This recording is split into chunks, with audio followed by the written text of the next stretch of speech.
Welcome to Vipra mind channel. आज इस session में हम डिस्कस करेंगे कुछ word problems that are from linear equation in two variables chapter. और ये सेशन में हम जो क्वेश्चंस ले रहे हैं they are based on time, distance and speed. Okay, so let's start with the session and hope you all know the different methods to find out the solution of given system of linear equation in two variables. That is by elimination method, substitution method, cross multiplication method, ESA method and बहुत से time जो equations form होते हैं वो linear equation नहीं होता है तो हम उसको रिड्यूस करके लीनियर इक्वेशन फॉर्म में कन्वर्ट करते हैं, that is a reduction method.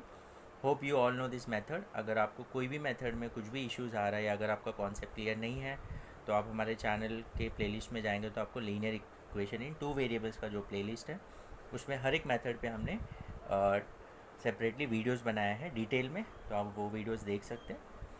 Okay, so let's start with the first question. और जैसे कि मैंने बोला यहाँ पर जो हमने क्वेश्चंस लिए हैं they all are based on time, distance and speed. So we know the formula that time is equals to distance upon speed. Time is distance upon speed and speed अगर मुझे लिखना है तो speed is distance upon time and distance is equals to speed into time. Okay, hope you all know this formula. Okay, so Wade travels 600 kilometer to his home partly by train and partly by car. He takes 8 hours if he travels 120 kilometer by train and the rest by car. So this is the first condition and second condition, he takes 20 minutes longer if he travels 200 kilometer by train and the rest by car. Find the speed of the train and the car. Okay, so यहाँ पर हम assume करते हैं let the speed of train be x kilometer per hour and the speed of the car be y kilometre per hour. Okay, so हमने speed दोनों का assume कर लिया, let it be x and Y.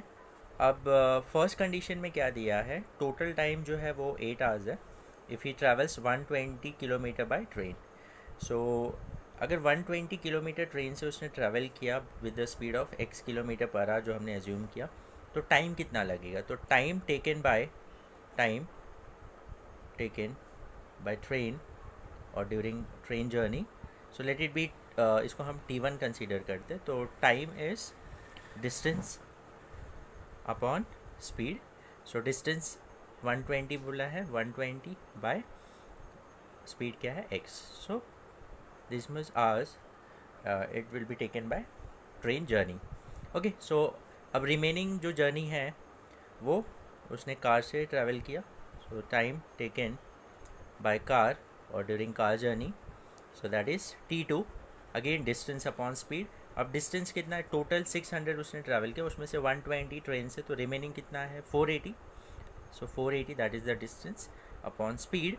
Speed हमने इसका consider किया, late it B y, so y, सो इतना hours लगेगा, that is by car. So this is the time taken by train and this is the time taken by car during the journey.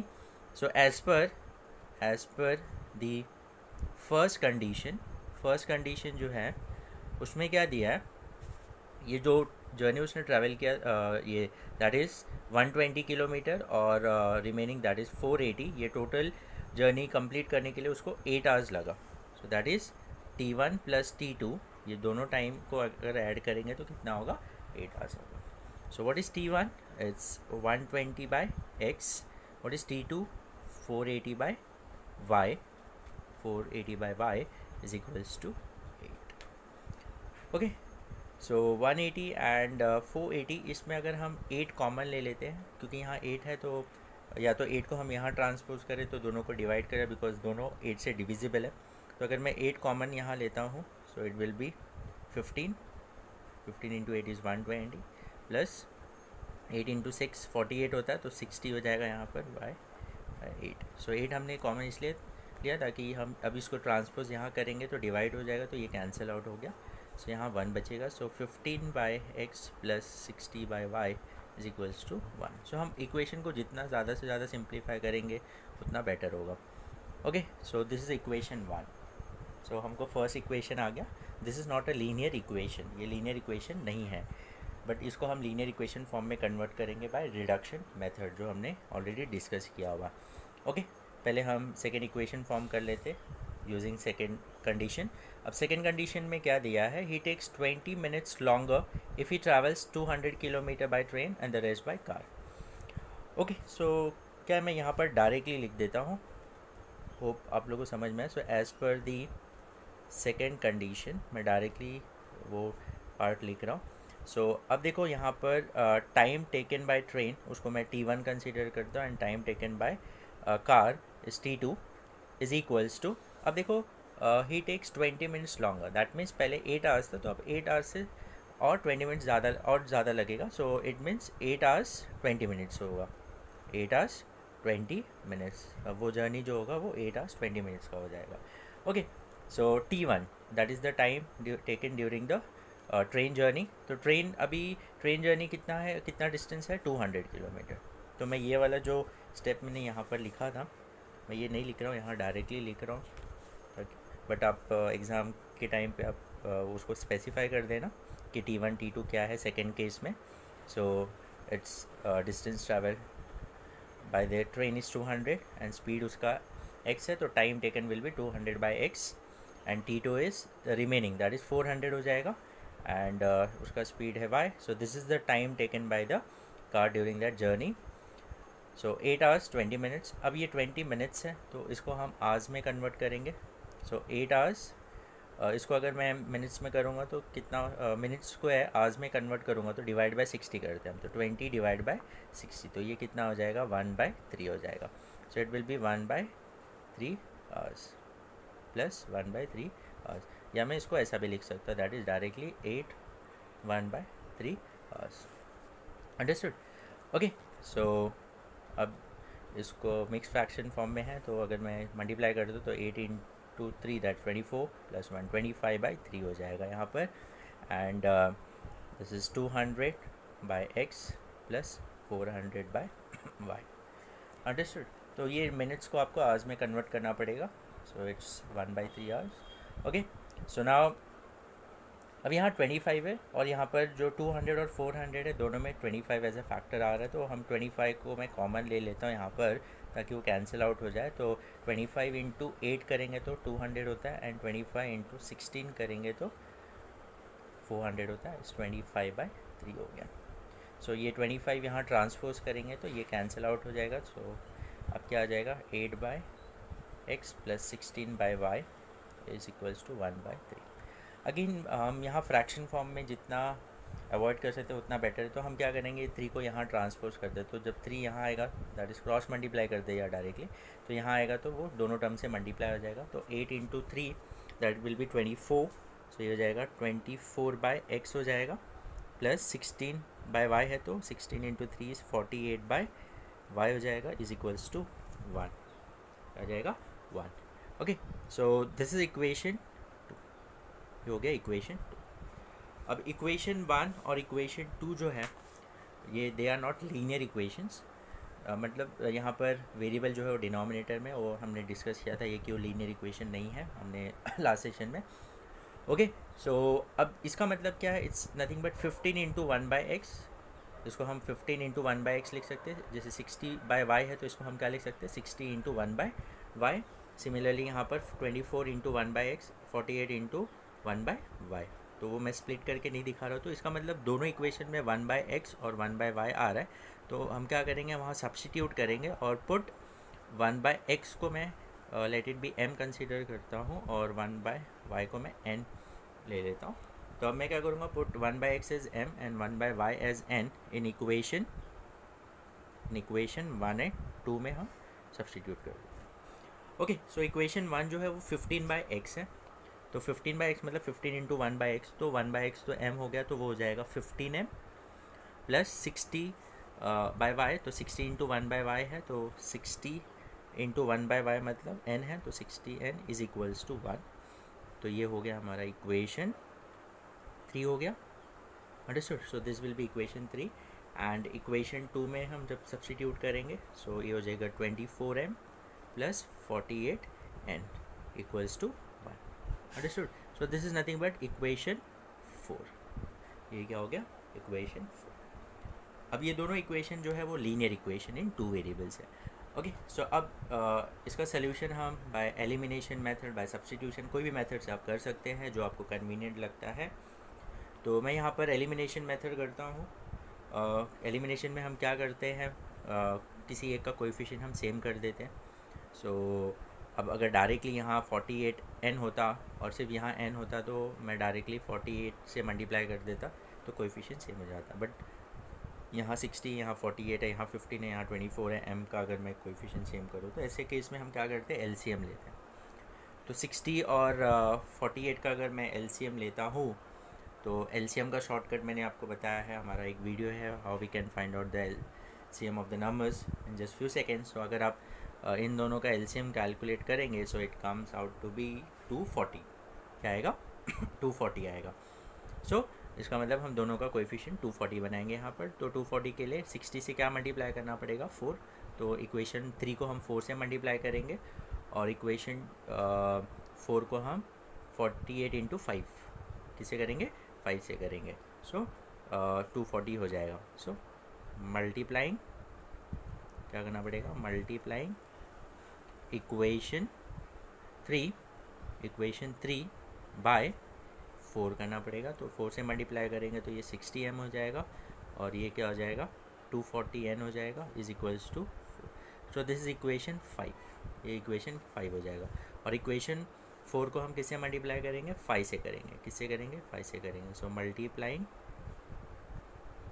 Equation 4 bye 5. तो 5 से करेंगे तो 24 into 5 is 120. सो ये जाएगा 120m plus 48 into 5 240 हो जाएगा. 240n is equals to 5. 1 into 5. So this equation 6. Understood. सब coefficient same हो गया. तो अब क्या करेंगे? 240n और तो साइन जब सेम होता है तो हम क्या करते हैं? सब्ट्रैक्ट करते हैं. तो विल सब्ट्रैक्ट इक्वेशन 5 फ्रॉम 6. हाँ, क्योंकि यहाँ m का कोएफिशिएंट 120 यहाँ 60 है तो छोटा वैल्यू है ये. तो 5 को 6 में से सब्ट्रैक्ट करते हैं, या 6 को 5 में से भी सब्ट्रैक्ट कर सकते हैं, कोई मैटर नहीं करता. Answer will remain the same. Only thing वहाँ पर हम 60 माइनस 120 करेंगे. हाँ, तो वहाँ नेगेटिव में आएगा. तो अब कोई भी वे से करेंगे, बस आपको प्रिकॉशन रखना है कि साइन में कोई मिस्टेक्स ना हो. Okay, so subtracting equation 5 from 6. सो मैं वापस बोल रहा हूँ, देयर इज़ नथिंग कि आपको 5 को 6 में से सब्ट्रैक्ट करना है. आप 6 को 5 में से भी सब्ट्रैक्ट कर सकते हो. Answer will remain the same. Understood. So 120m plus 240n equals to 5 from 6 बोला है तो 6 को हम पहले लिखेंगे. Then 60m plus 240n equals to 4. Okay, so जब हम सब्ट्रैक्ट करते हैं तो सेकेंड इक्वेशन जो होता है उसका जब ब्रैकेट ओपन है तो सारे साइन अपोजिट ही हो जाते हैं. ये प्लस है तो माइनस हो जाएगा, बिकॉज माइनस इंटू प्लस. ये भी माइनस हो गया, ये भी माइनस हो जाएगा. तो अब ये साइन हम कंसिडर करेंगे तो 120m माइनस 60n. सो ये जाएगा 60m और ये 240n minus 240n get cancel और ये हो जाएगा 1. सो m का वैल्यू क्या हो गया? 1/60 हो जाएगा. सो m का वैल्यू हमका आ गया 1/60. Now put m is equals to 1/60 in equation. अब इक्वेशन कोई भी इक्वेशन में हम सब्स्टिट्यूट कर सकते हैं. आप 3, 4, 5, 6 किसी में भी कर सकते हैं. तो मैं यहाँ पर 5 में करता हूँ क्योंकि m का वैल्यू 1/60 है. तो 1/60 डायरेक्ट कैंसिल हो जाएगा. आप इसमें भी करेंगे तो देखो 1/60 तो 15 इंटू 1 15 इंटू 4 तो 1/4 आएगा. तो फ्रैक्शन आएगा. तो आप जितना फ्रैक्शन अवॉइड कर सकते हो उतना आपके लिए ज़्यादा बेटर होगा. वहाँ कैलकुलेशन, क्रॉस मल्टीप्लिकेशन या LCM लेके सब करना पड़ता है. तो अब आपके पास ऑप्शन है तो आप इसमें कर दीजिए. तो इक्वेशन हम किस में करते हैं? इक्वेशन 5 में करते हैं. तो क्या हो जाएगा? 60m प्लस 240n है इज इक्वल्स टू 4 है. तो ये जाएगा 60 into 1/60 plus 240n is equals to 4. तो ये 60 से गेट कैंसिल. तो यहाँ 1 240n इक्वल्स टू 4 हो जाएगा। ओके, सो ये हो जाएगा 240n is equals to 4 minus 1, so 240n equals to 3 हो जाएगा। So n is 3 by 240, that is 180। So n का वैल्यू क्या आ गया, 1 by. Okay, so we got m and n, but हमको फाइंड आउट क्या करना है, हमको स्पीड फाइंड आउट करना है, और वो हमने x और y लिया है ना। तो अब इसको रीसब्स्टिट्यूट करेंगे, m 1 बाय x को हमने m लिया था, तो resubstituting the values of m और n, तो हमने 1 बाय x को एज अ m कंसीडर किया था, तो क्या हो जाएगा 1 by x is equals to m को हमने इट इज 1 बाय 60 हो जाएगा, 1 बाय 60। तो अब क्या हो जाएगा इसका, हम तो न्यूमरेटर सेम है तो डिनोमिनेटर भी इक्वल हो, बिकॉज ये इक्वल्स टू का साइन है, तो x इक्वल्स टू 60 हो जाएगा। या तो आप रेसिप्रोकल करके बोल सकते हैं, तो इसका रेसिप्रोकल x बाय 1 होगा, दैट इज x, इसका रेसिप्रोकल 60 होगा, तो x का वैल्यू क्या आ जाएगा 60, and 1 by y as n हमने लिया, तो 1 by y is equals to n, that is 1 by 80, so therefore y का वैल्यू क्या आ जाएगा 80। So we got the value of x and y. So therefore speed of the train जो हमने consider किया था, क्या कंसीडर किया था, equals to x kilometre per hour, तो x हमने क्या लिया, तो it is 60 kilometre per hour, and the speed of the car का जो स्पीड होगा दैट इज़ y हमने consider, y kilometre per hour, and that is nothing but 80 kilometre per hour. Understood? Okay, so this is the speed of the train and the, hope you have understood. If still you have any doubt, you can write in the comment section. Now we'll move on to the next question. Okay, next is x takes 3 hours more than y to walk 30 kilometer, and if x double his pace he is ahead of y by 1.5 hours, find the speed of walking. Okay, so let the speed of walking of x be, मैं m ले लेता हूँ, m kilometre per our, यहाँ पर मैं because यहाँ x बोला है, x एज अ पर्सन लिया है, तो मैं यहाँ पर m कोई भी वेरिएबल ले लेता हूँ, उसका स्पीड क्या है m kilometre per hour, and the speed of walking of y, person y जो भी है उसको हमने ले लिया y kilometre per hour. Understood? Okay, now both are walking how many kilometres, 30 kilometres, so x takes 3 hours more than y to walk 30 kilometre, so दोनों ने 30 kilometre. सो अब देखो टाइम के टर्म्स में अगर हम लिखेंगे तो time t1, time taken by x to walk 30 kilometre, so time is distance upon speed, तो डिस्टेंस 30 है और उसका स्पीड हमने क्या लिया है m, so this is the time taken by x। मैं वो स्टेटमेंट नहीं लिख रहा हूँ, यहाँ शॉर्ट में लिख रहा हूँ। ओके, सो ये हो जाएगा, that means hours taken by the x, and the t2, that is the time taken by y, again he is traveling or walking distance 30 with the speed of n जो हमने consider किया, तो इतना hours वो ले रहा है to walk that distance 30 kilometer. Okay, so now as per the first condition,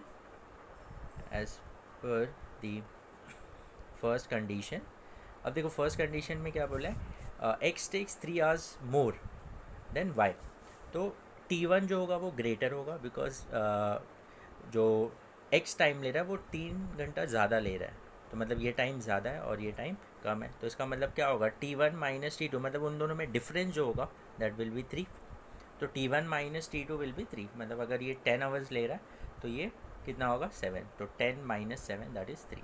don't write t2 minus t1, तो t2 माइनस t1 3 नहीं होगा, t2 माइनस t1 माइनस 3 हो जाएगा। Understood?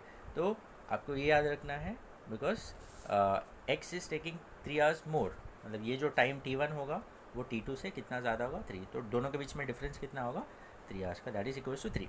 Okay, so T1 is how, what is the value of T1? That is 30 by m, and what is T2? 30 by n is equals to 3. Okay, सो यहाँ 3 है, तो इन दोनों में से मैं 3 कॉमन ले लेता हूँ. हाँ, वैसे तो 30 कॉमन है, बट मैं 3 ले लेता हूँ ताकि ये 3 कैंसिल हो जाएगा. सो 10 बाई m हो जाएगा, माइनस ये हो जाएगा 10 बाई n हो जाएगा, इक्वल्स टू 3. अब ये 3 यहाँ ट्रांसपोज करेंगे तो डिवाइड फॉर्म में ये दोनों कैंसिल होकर 1 हो जाएगा. तो यहाँ पर आ जाएगा 10m minus 10n equals to 1. So this is equation 1. Again इधर डिनोमिनेटर में वेरिएबल आ रहा है, so that means it's not a linear equation. इसको हमको रिड्यूस करके लीनियर इक्वेशन फॉर्म में लेके आना होगा. सो पहले हम सेकेंड कंडीशन भी देख लेते हैं. So second condition case 2. So this is nothing but case 1. Case 2 में अब time, now if x doubles his pace, मतलब उसका स्पीड डबल हो गया. तो अब देखो टाइम t1, अगेन मैं t1 कंसिडर केस 2 में.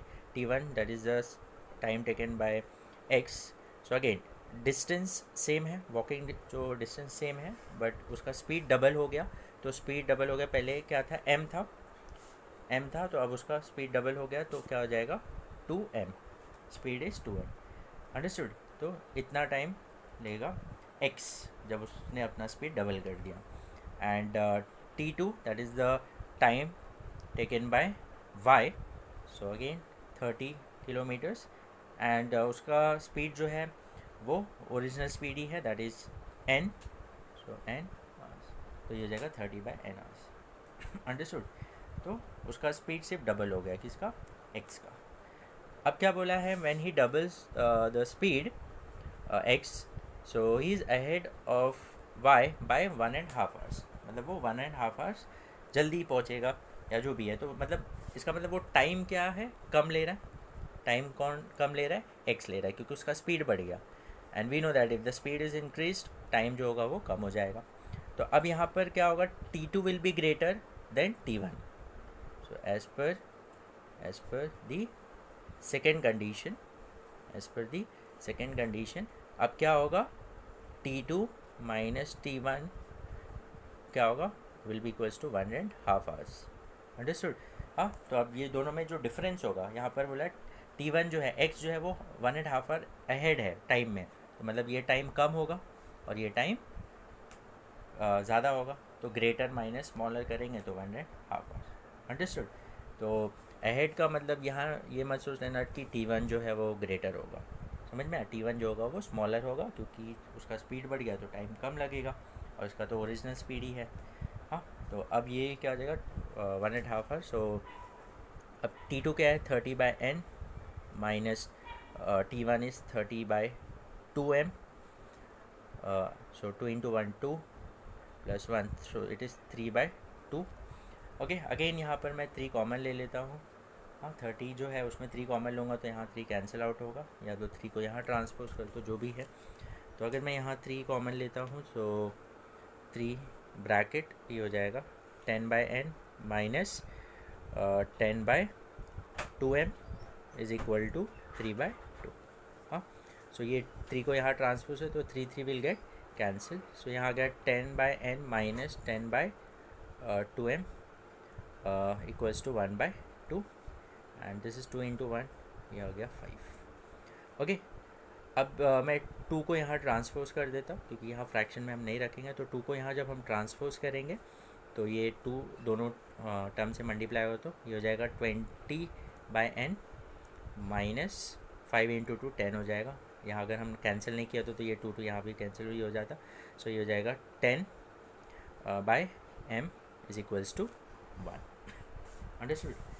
तो मैं m टर्म को पहले लिख देता हूँ, minus 10 by m plus 20 by n is equals to 1. So this equation. So अभी इसको हम रिड्यूस करेंगे to a linear equation form. यहाँ करें, अभी यहाँ पर क्या है, दिस इज़ 10 बाय m, तो that is 10 into 1 by m minus 10 by n, तो 10 इंटू 1 बाय n. तो सेम यहाँ पर भी है 1 बाय m 1 बाय n. तो हम क्या करेंगे, पुट 1 बाय m, इसको u ले लेते हैं, एंड 1 बाय n को हम v ले लेते हैं इन इक्वेशन 1 एंड 2। सो हम ये वैल्यूज़ उसमें सब्सटीट्यूट कर देंगे 1 एंड 2 में। सो इक्वेशन 1 जो है दैट इज़ 10/m। सो ये हो जाएगा 10, 1/m का वैल्यू u लिया तो 10u minus 10v is equals to 1 equals to 1। So this is equation 3। ये हो जाएगा इक्वेशन 3 एंड सेम इक्वेशन 2 में हम सब्सटीट्यूट करेंगे तो ये हो जाएगा -10u हो जाएगा प्लस 20v हो जाएगा is equal to 1। So this equation 4।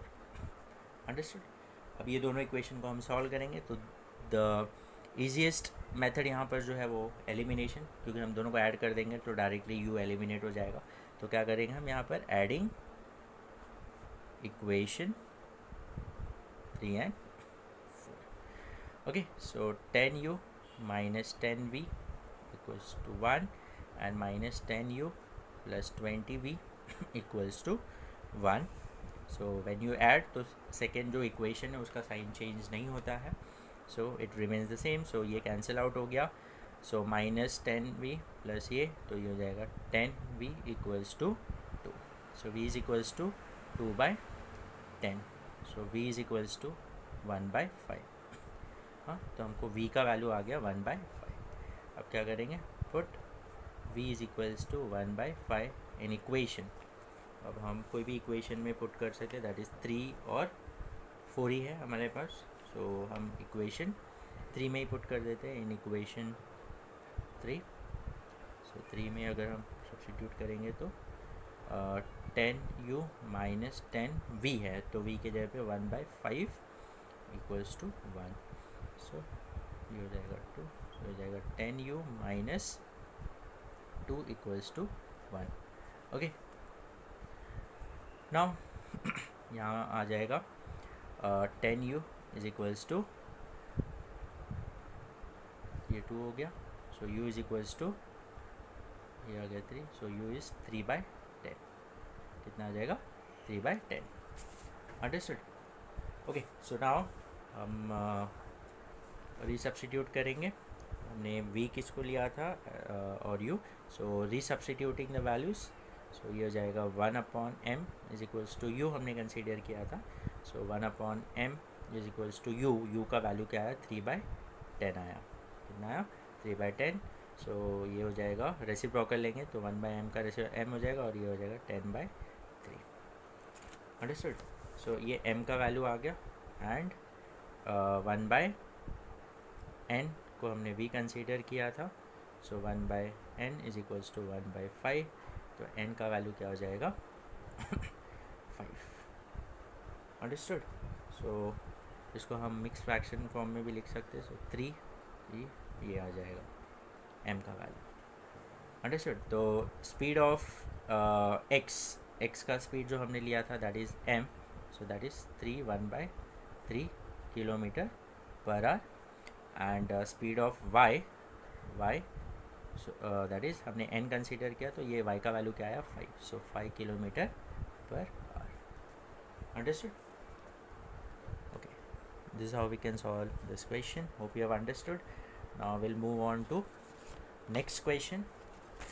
Okay, so let's see the next one.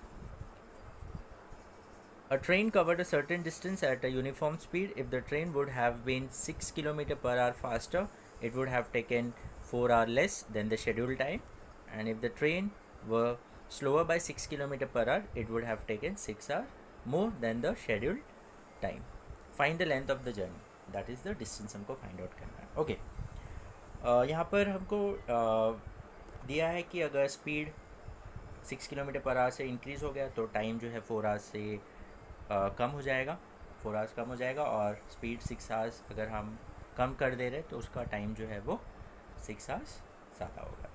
तो स्पीड एंड टाइम में इंक्रीज़ और डिक्रीज़ हो रहा है तो हम यहाँ पर कंसीडर करते लेट द स्पीड और द एवरेज स्पीड और यूनिफॉर्म स्पीड जो है, let the uniform speed of the train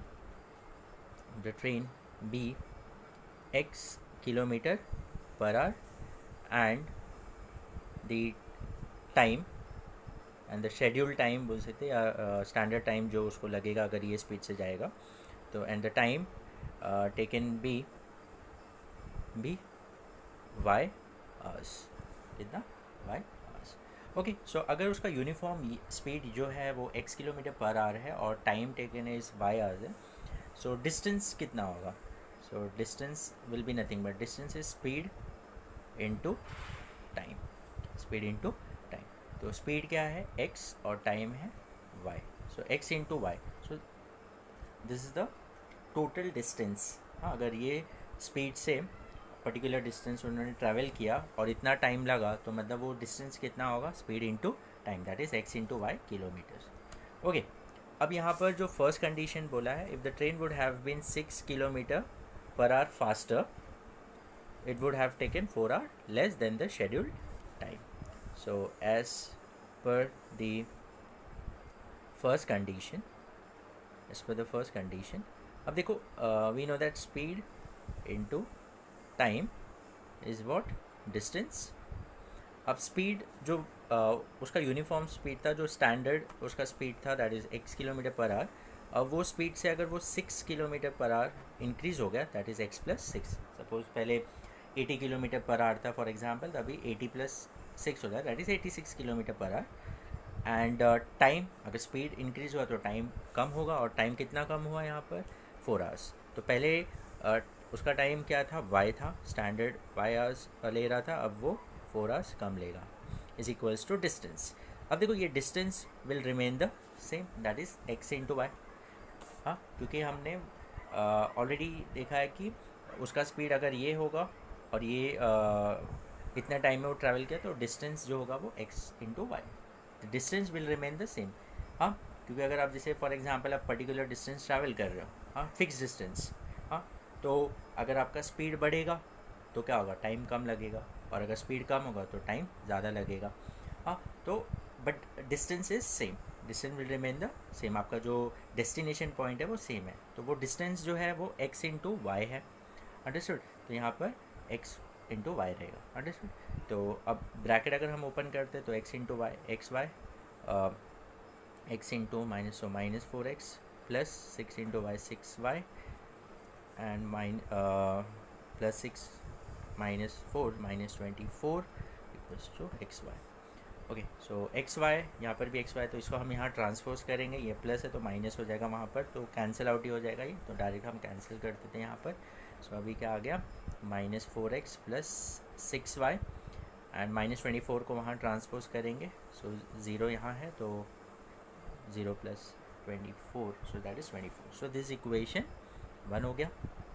now second condition क्या दिया है यहाँ पर? Second condition, if the train व slower by 6 kilometer per hour. So again, as per the second condition again यही speed into time equals to distance. तो अब speed जो है वो 6 किलोमीटर पर आवर से कम हो गया, तो x माइनस 6 हो जाएगा, स्टैंडर्ड जो हमने स्पीड लिया था, अब उसे 6 किलोमीटर पर आवर कम हो गया, तो टाइम ज़्यादा होगा, और टाइम कितना ज़्यादा हो गया? 6 hours, will take 6 hours more, तो स्टैंडर्ड टाइम y था, अब प्लस 6 हो जाएगा, इज इक्वल टू डिस्टेंस। हाँ, और distance will remain the same, मतलब ये डिस्टेंस, ये स्पीड और ये टाइम को जब मल्टीप्लाई करेंगे तो जो डिस्टेंस आएगा वो ओरिजिनल डिस्टेंस के बराबर ही होगा, because we are covering the same distance, same destination, understood. तो ये दोनों इक्वल ही होगा। ओके, सो नाउ अब यहाँ x into y, x y, ये हो जाएगा 6x minus 6y minus 36 equals to x y, understood. Now अब ये x y will get cancel, तो ये जाएगा 6x माइनस 6y माइनस 36 को वहाँ ट्रांसपोज करेंगे तो plus 36, so this equation 2। Okay, now equation 1 and equation 2 को हम सॉल्व करेंगे बाय एनी मेथड, बट यहाँ सबसे ईजीएस्ट मेथड अगर आप देखेंगे तो एलिमिनेशन मेथड ही है, that we can add 1 and 2, तो plus 6y minus 6y directly get cancel, तो y एलिमिनेट हो जाएगा। सो एडिंग इक्वेशन 1 एंड 2, तो ये हो जाएगा minus 4x plus 6y equals to 24 6x minus 6y equals to 36 तो get cancelled, minus 4x plus ये तो ये हो जाएगा 2x equals to ये आ गया 60, क्या है हो गया 60. So x is 60 divided by 2, so that is 30. So x का वैल्यू कितना आ गया 30. Now we'll put the value of x. Put x is equals to 30 in equation. कोई भी इक्वेशन में हम सब्स्टिट्यूट कर सकते हैं. 1 में करते हैं. So 1 जो है that is minus 4x plus 6y equals to 24. So ये कितना हो जाएगा minus 4x is 30 plus 64 equals to 24. तो ये कितना हो गया minus 120 plus 6y equals to 24. तो ये जाएगा 6y equals to 24 plus 120. So 6y is 144. So y is 144 by 6. 6 into 1, 6 into 1, 6. Sorry, 6 into 2. 12 होगा 2 कैरी. So ये जाएगा 24 होगा तो 6 into 4 24. हाँ अंडरस्टूड. यहाँ 24 हो जाए तो 6 into 4 24. Okay. So y is कितना हो गया 24. So now x is the speed, original speed जो यूनिफॉर्म स्पीड था that is 30 kilometre per hour, and total time वो स्पीड से अगर वो डिस्टेंस कवर कर रहा है तो 24 आवर्स लगेगा. सो बट हमको डिस्टेंस पूछा है तो distance we know that x into y. So x is 30 and y is 24. So 3 into 24 is 72 and 0. So it is 72 kilometers.